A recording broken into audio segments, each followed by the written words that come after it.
Hola, ¿qué tal comunidad de Impulsa e Impacta? El día de hoy tenemos una entrevista nuevamente con los compañeros profesionales de salud mental y el día de hoy tenemos a la psicóloga Perla. Perla nos acompaña hoy desde Los Cabos, es una de las personas con más experiencia que hemos entrevistado a lo largo del proceso de estudio de mercado y hoy vamos a hablar de diferentes temas, vamos a hablar sobre diferentes corrientes, sobre diferentes temas puntuales que generalmente tenemos duda cuando vamos iniciando en esta práctica clínica y quiero darle la bienvenida a Perla. Hola Perla, ¿cómo estás? Hola, buenas tardes. ¿Cómo estás? Muy bien. Básicamente la entrevista se hace porque, como comentaba hace un momento, es un enfoque diferente el que tienes y es una de las trayectorias que más nos ha llamado la atención, junto con el perfil también que manejas en redes y nosotros que nos dedicamos más a la parte de marketing, es algo que va muy de la mano y que llevas muy bien. Entonces, creo que va a ser muy enriquecedor el día de hoy. Y platícanos un poco sobre ti, platícanos un poco sobre cuál es tu enfoque, cuáles son algunas de las corrientes que manejas y una descripción de lo que, de tu práctica profesional. Ok, bueno, pues yo soy psicóloga clínica, soy de Veracruz, actualmente radico aquí en Baja California Sur. Allá hice mis estudios universitarios y de posgrados. Eh, Tengo 10 años de práctica y como soy clínica, estoy orientada hacia la parte psicoanalítica. Sin embargo, también utilizo algunas otras corrientes y enfoques que sean de utilidad para cada caso, ¿verdad? Claro, entiendo. Y con estas corrientes, bueno, cuando uno entra a la profesión de psicología de manera externa, pues tenemos como una idea de que es algo más generalizado. Y a pesar de que tienen cosas en común, existen ciertas corrientes, pues como enfoques más conductistas, enfoques más psicoanalíticos o humanistas. ¿Me podrías platicar acerca de cuáles son algunos de los contrastes, dónde difiere cada corriente y qué cosas tienen en común en cada aspecto de cada teoría? Claro, mira, cada teoría fue diseñada en diferentes épocas, ¿no? Creo que obedecían a las necesidades de aquel entonces. Sin embargo, hoy en día se siguen utilizando debido a su eficiencia, ¿no? Cada Claro, enfoque es muy particular. Obviamente todos tienen en común de que buscan ayudar y resolver conflictos de la psique, ¿no? Pero desde su perspectiva, si hablamos de cambios de comportamiento, es bueno utilizar enfoques cognitivos conductuales. Si hablamos de emociones, nos sirve mucho el enfoque racional emotivo. Y de aspectos inconscientes, obviamente sí nos vamos muy de lleno con el aspecto psicodinámico. claro. Y por ejemplo, relacionado con esta pregunta, es qué es lo que determina y qué ciertas características es lo que hace que con cada paciente se pueda trabajar de una determinada manera y con otra corriente? ¿Cómo se da cuenta el terapeuta en el proceso de qué herramientas utilizar cuando tiene enfrente a un paciente? Ah, muy bien. Bueno, en el caso de nosotros, a mí me gusta trabajar la parte personalizada, es decir, cada paciente trae una necesidad. Por esta razón se debe de adecuar, utilizar diferentes técnicas, diferentes enfoques para todas las necesidades que tenga la persona. Entonces es basado en obviamente el juicio, eh, la observación, donde tú determinas qué necesita cada uno de ellos. Por tal motivo es que se hacen de manera personalizada. Claro, claro. Y por ejemplo, también tiene que ver un poco acerca de la forma de ser de la persona, tiene algo que ver algunas características puntuales dentro del paciente. Fíjate que sí, por ejemplo, en personas con estructura de personalidad más rígida, más obsesiva, más cuadrada, obviamente te tienes que basar en enfoques formales. En personas que tienen tendencia a ser más emocionales, te puedes servir de otro tipo de enfoques más humanistas. Creo que en Claro, esta parte igual es bueno también buscar satisfacer los gustos, necesidades y preferencias de cada paciente, aunque también es más que nada lo que necesiten, ¿no? Pero sí tomar en cuenta la estructura de cada persona. Sí, entiendo. Muy bien. A lo largo de los estudios de mercado que nosotros hemos hecho, y no tengo las estadísticas aquí exactas, pero de manera empírica puedo decir que aproximadamente de los cientos de entrevistas que hemos entrevistado, me atrevo a decir que un 10% únicamente tiene un enfoque un poquito más ecléctico y enfocado a más corrientes. ¿Qué tanto crees que sea necesario para ejercer una práctica clínica eficaz a más personas tener este tipo de enfoque más ecléctico? Un 10% es lo que ustedes tienen de información. La verdad Claro, de no, manera empírica, no es estadísticas reales, pero con lo que hemos entrevistado es aproximadamente lo que se maneja dentro de la profesión. Ah, muy bien. Mira, me parece de que nosotros como terapeutas debemos de ser flexibles. Esto incluye el no casarse, el no pegarse a un modelo en particular, Claro, porque como lo he dicho anteriormente, depende para quién va dirigido. Entonces, por esa razón, uno debe estar abierto a todo este abanico que tenemos de opciones. Y es bueno para el crecimiento tanto profesional como del paciente, el sí abrirnos a la posibilidad de utilizar diferentes teorías, conceptos, enfoques y técnicas. Sin embargo, quiero dejarte en claro esta parte como de que estos sean válidos, ¿no? O sea, porque hoy en día hay corrientes que ya son pseudociencias en las que se puede caer en la charlatanería, perdón. Entonces, sí es bueno el que todo lo que utilicemos tenga un sustento científico. claro, entiendo. Muy bien. Y con respecto a esta parte de tener ya la práctica clínica establecida y cambiando un poquito de tema, ¿consideras que hay algún por ejemplo, límite o número de personas y de pacientes que tienen al día en el que ya es contraproducente para el terapeuta atender a una cierta cantidad de pacientes? Ah, mira, esa es una muy buena pregunta. Fíjate que hace muchos años, cuando yo me encontraba en formación, me tocó estar en interinato en un centro psicológico, y sí decía aquel terapeuta de lo que es permitido, de los límites para nuestra salud mental. Y, por ejemplo, en la práctica pública a veces eso es un poco difícil porque pues Claro, hay mucha demanda y hay pocos profesionales. Pero en la parte profesional, se supone que no debemos de exceder ocho personas al día, y eso estoy hablando como de un máximo y de que si hay mucha demanda. Pero la realidad es que tampoco hay que cerrarnos a un número, ¿no? O sea, puede ser menos, depende claro, de lo que el profesional sienta de comodidad. Pero es importante que nosotros tengamos tanto nuestras sesiones como pacientes, como nuestras supervisiones, porque de lo contrario, imagínate, o sea, nos cargaríamos con todo lo que traen los pacientes. Entonces, sí es importante esta parte como de no saturarnos de pacientes, y que todo sea como en medida de nuestras posibilidades, ¿no? claro, sí, entiendo. Muy bien. ¿Y cómo se mantiene, una pregunta relacionada con esta, cómo se mantiene pues ese balance entre atender a más pacientes, tener este crecimiento profesional y la vida personal? ¿Es delgada la línea? ¿Es muy contrastante? ¿Cómo lo consideras tú? Fíjate que con nosotros me parece de que luego sí, no puedo decir generalizar, ¿verdad? Pero sí existen juicios de valor sobre lo que o cómo se debe de comportar cada persona, ¿no? Y creo que con nosotros no es la excepción.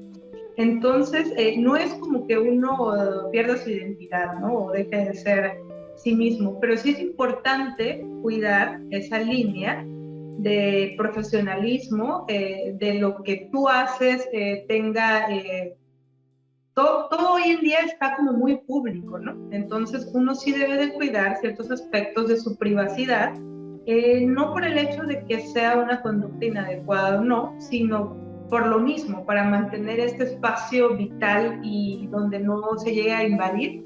Por eso es bueno mesurarse, revisar lo que uno comparte, lo que uno publica, y en cuanto a su vida personal, el no revolver esas esferas, o sea, que lo que que por ejemplo, si tienes tu consultorio, evites que sea en tu casa, por el hecho de que se contaminan los espacios, ¿no? Sí hay que cuidar mucho nuestra vida personal, porque pues, al final cuando uno se va de aquí, se quita la ropa y entonces ya vuelve a la normalidad, ¿no? Y no podemos estar como terapeutas 24/7, entonces sí hay que cuidar esa parte de no perder nuestra identidad y obviamente de estar al servicio y al pendiente de los pacientes. Sí, por supuesto. Y muchos de las personas que ven nuestra comunidad, en la comunidad de Facebook e Instagram, son personas que recién van iniciando con la práctica clínica y es necesario recalcar que no siempre se tiene, o sea, cuando se termine la carrera en psicología general, todavía no se está preparado para ejercer una práctica clínica profesional. Entonces, tomando esta premisa, ¿cuáles consideras que son estos principales puntos que necesita, pilares, digamos, que necesita un psicólogo para un crecimiento profesional? Esa es una muy buena observación. La realidad es que lo que aprende uno en el grado es insuficiente. No es que sea correcto o incorrecto, no hablo de eso, sino de que uno aprende lo básico, ¿no?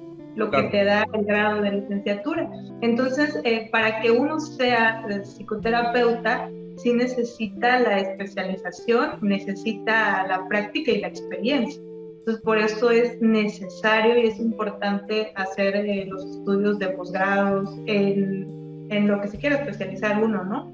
Pero sí no ejercer de manera irresponsable, o sea, con falta de ética. Aparte, uno lo sabe, ¿no? O sea, no se siente todavía preparado porque eres muy joven, vas saliendo de la escuela y falta, ¿no? Esta parte de la Sí. seguridad y de los conocimientos. Entonces, sí es importante tener los estudios requeridos y que esto no acaba, o sea, aparte, ¿no? Después de cierto tiempo siempre hay que estarse actualizando, hay que estarse especializando, hay que estar teniendo cursos, diplomados, más posgrados, porque pues la salud y el ser humano es algo que está en constante cambio. Entonces nosotros, por ejemplo, tenemos manuales de diagnósticos y estos se van actualizando, o sea, Sí. por esa razón uno tiene que estar al día con la información, aparte de los grados y los posgrados, con las actualizaciones que hay en ciencia, en salud y en tecnología.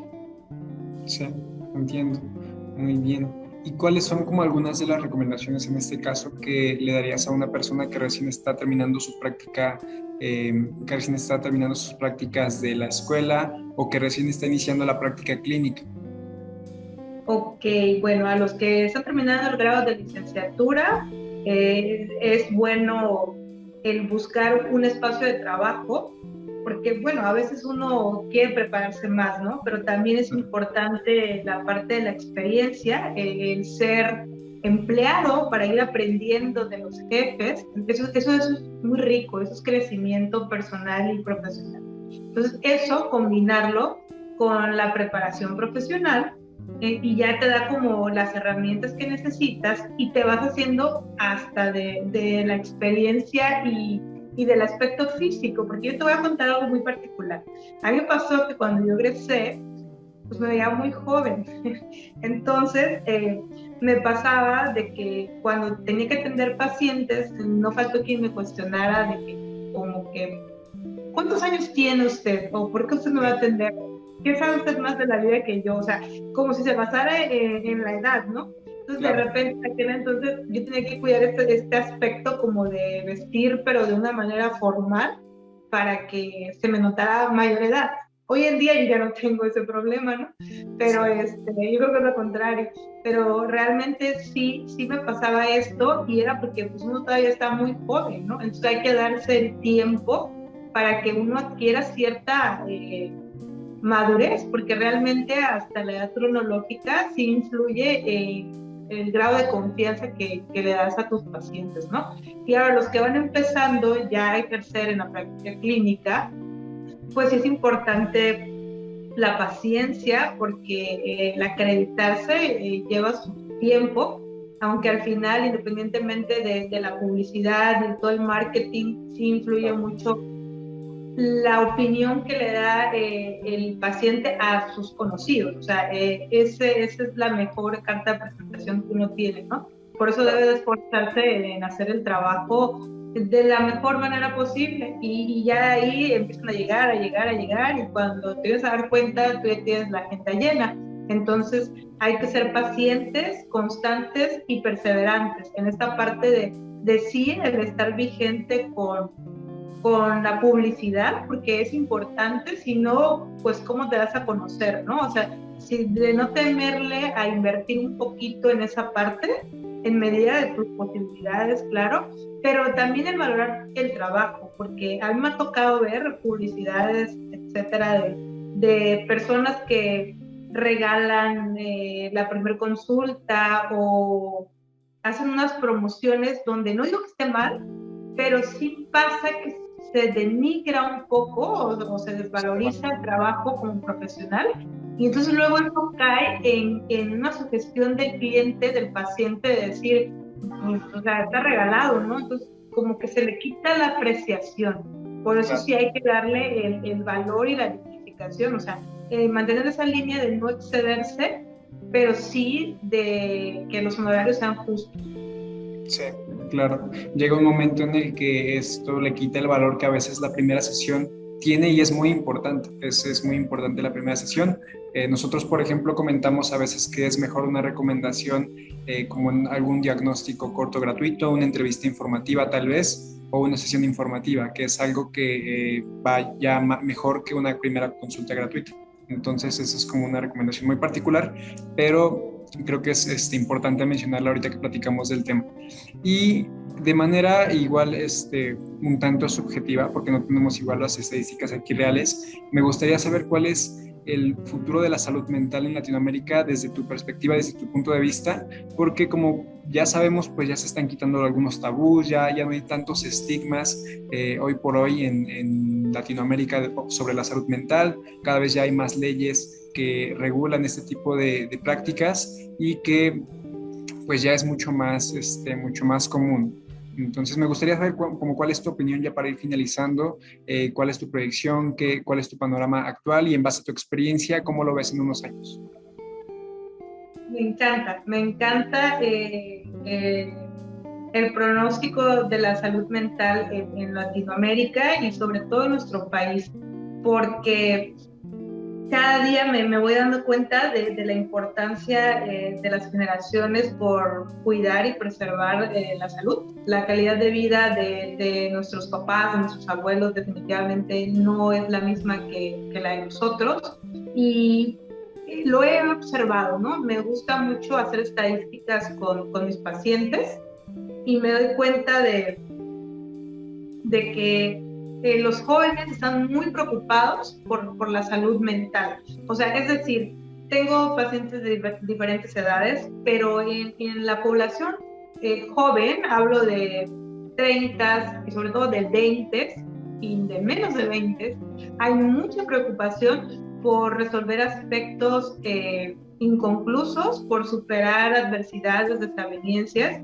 Entonces me parece muy alentador el futuro de la salud mental, sobre todo por esta parte, como dices tú, se han eliminado estigmas, tabús, todavía siguen existiendo, ¿eh? No falta cuando llegan por primera vez y dicen aspectos como, es que lo pensé mucho en venir porque pues yo no soy loco, o es que yo no considero tener problemas, cosas así. La realidad es que hoy en día también llegan personas que dicen, yo vengo por crecimiento personal, vengo por conocerme más a mí mismo, por tener mejor relación con los demás, etcétera. O sea, por cosas positivas, ¿no? El dejar de ver la salud mental como algo negativo, y el entender de que si uno tiene algún trastorno, y necesita de psicoterapia, de medicación o de ambos, no pasa nada y no le quita el valor que tiene como persona.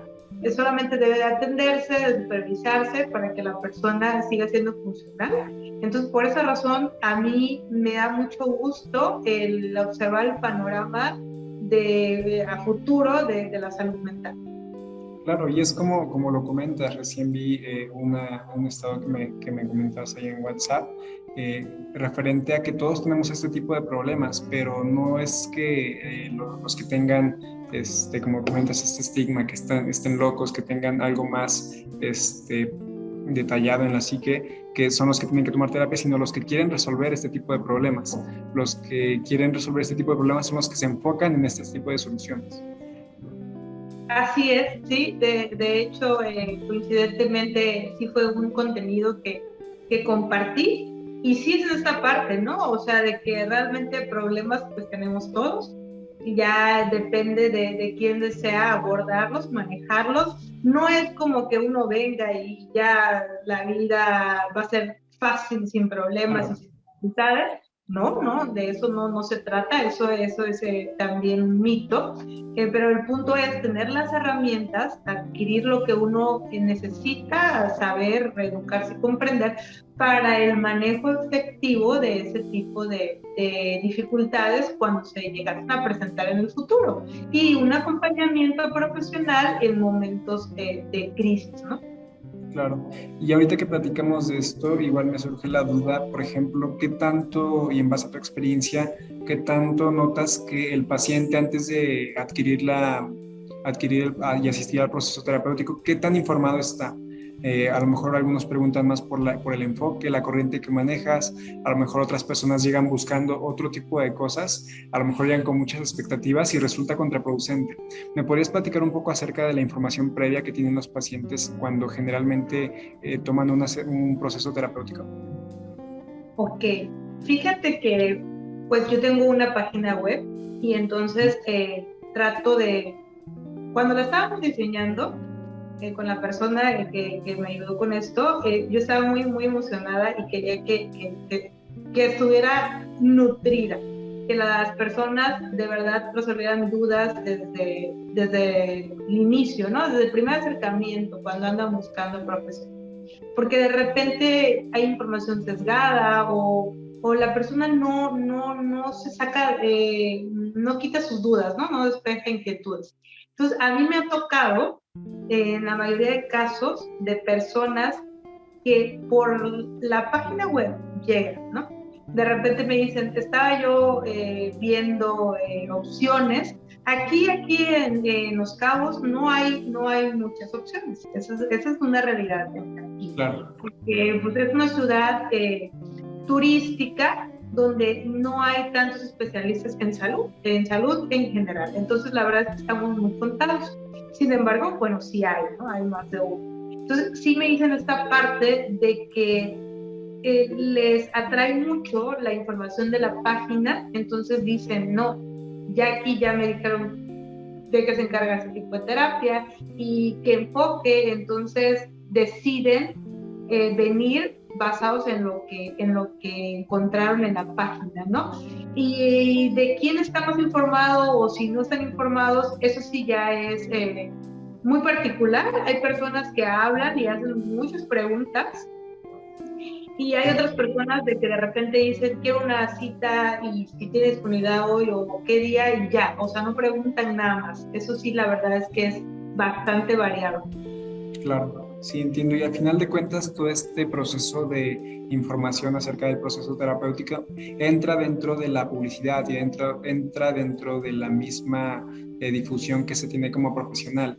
Y muchas veces, por ejemplo, este es un tema un poquito controversial cuando lo platicamos en entrevistas, porque se maneja digamos que estigma de la publicidad que también tiene sobre el marketing, que la psicología y el marketing no es compartible, que es más enfocado al consumo, y si bien sí tienen como estos fundamentos, creo que es algo que también se puede utilizar para darle un enfoque más de apoyo social.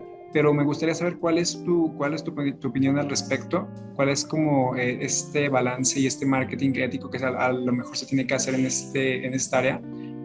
No sé si me puedes platicar un poco sobre eso. Ok, sí, entiendo esta parte. Mira, al final nosotros, o sea, en salud, somos prestadores de servicios, ¿no? Y bueno, uno sí tiene la responsabilidad de mostrar información al público.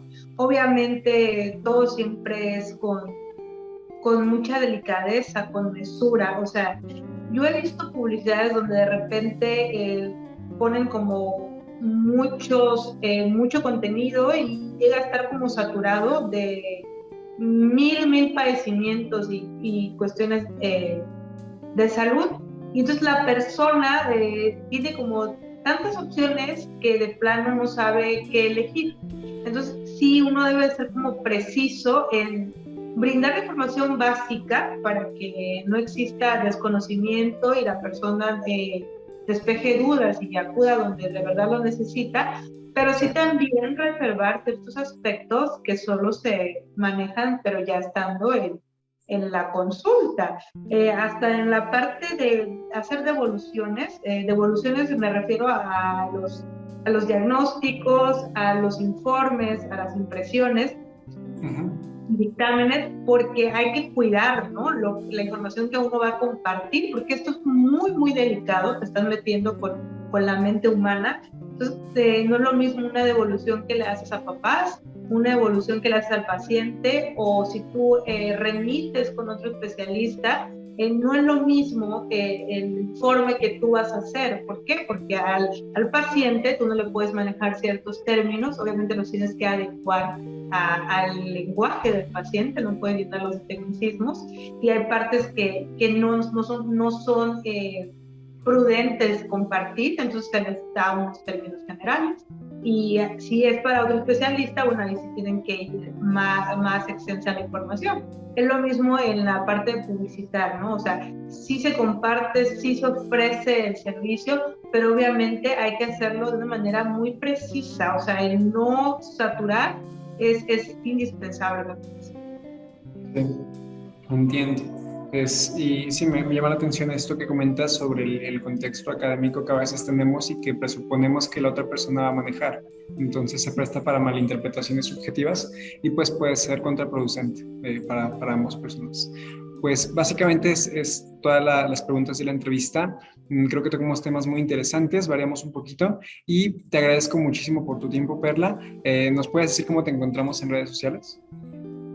Claro, en redes sociales estoy como psicóloga Perla Torres y así estoy en Instagram, en Facebook, y bueno, mi página web es Salud Mental en Los Cabos, y ahí me pueden encontrar y con todo gusto los puedo atender desde manera remota o de manera presencial, ¿no? Me parece perfecto, Perla. Pues muchísimas gracias otra vez. Si estás viendo esto y eres miembro de la comunidad, recuerda generar tus dudas, tus comentarios aquí en la parte de abajo y estate pendiente sobre las demás entrevistas que se vienen, ya que tenemos proyectos muy interesantes. Entonces, eso es todo. Muchas gracias, Perla. Y pues nada, seguimos en contacto. Así.